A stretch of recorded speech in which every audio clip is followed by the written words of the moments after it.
Сәлем баршаңызға, каналыма қош келдіңіздер. Бүгін сіздерге қырыққабаттан, яғни капустадан жасалатын, өте тез жасалатын, жеңіл жасалатын салаттың екі түрін ұсынамын. Міндетті түрде жасап көріңіздер және каналыма тіркелуді ұмытпаңыздар. Алдымен бізге қажет болады 400 грамм, осындай кішігірім ғана капуста, яғни қырыққабат, екіге бөлеміз. Және оны ұсақтап, жіңішке қылып тураймын. Салатницаға саламын.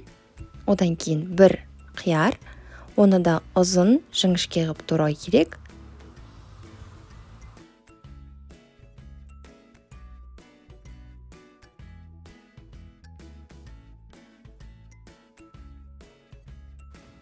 Келесі кез келген алманың түрі. Сыртын тазалау қажет, және оны да жіңішке қылып турау қажет.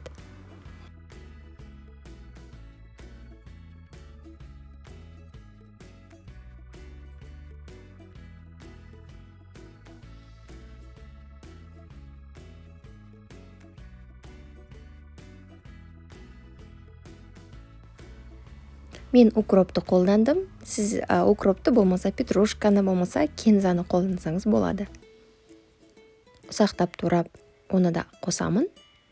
Және жасыл горох, аз ғана тұз, және кез келген бұрыштың түрі. Менде прованские травы. Және 2 қасық қаймақ. Болмаса майонез қоссаңыз да болады. Және барлығын жақсылап араластыру қажет. Араластырып болғаннан кейін ыдысқа қойып, дастарханға бере берсеңіз болады. Өте жеңіл салат болды. Күнделікті жасап тұруға өте ыңғайлы. Үйде барлық заттар бар деген ойдамын. Келесі бұл салат тағы да қырыққабаттан, жасалу жолы тез, 5 минут қана қажет болады. Құрамындағы кез келген көкөністің түрі үйден табылады деген ойдамын. Ол үшін тағы да қырыққабатты ұсақтап, жіңішке тураймын. Ыдысқа саламыз. Келесі бір үлкен сәбізді үлкен теркадан өткіземіз.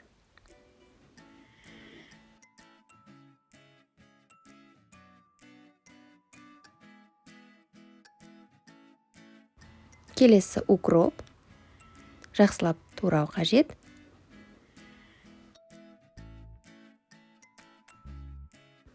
Және петрушканы турадым. Оны да салдым.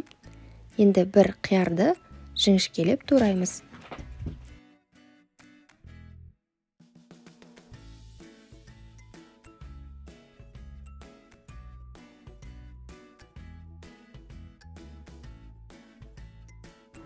Және помидор черри тураймын.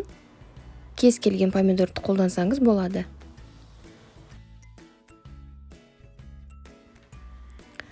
Аз ғана зәйтүн майын,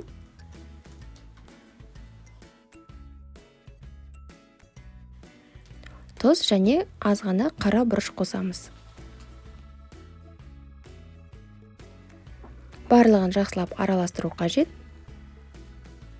Және дастарханға бере берсеңіз болады. Міндетті түрде жасап көріңіздер және каналыма тіркелуді ұмытпаңыздар. Келесі кездескенше сау болыңыздар.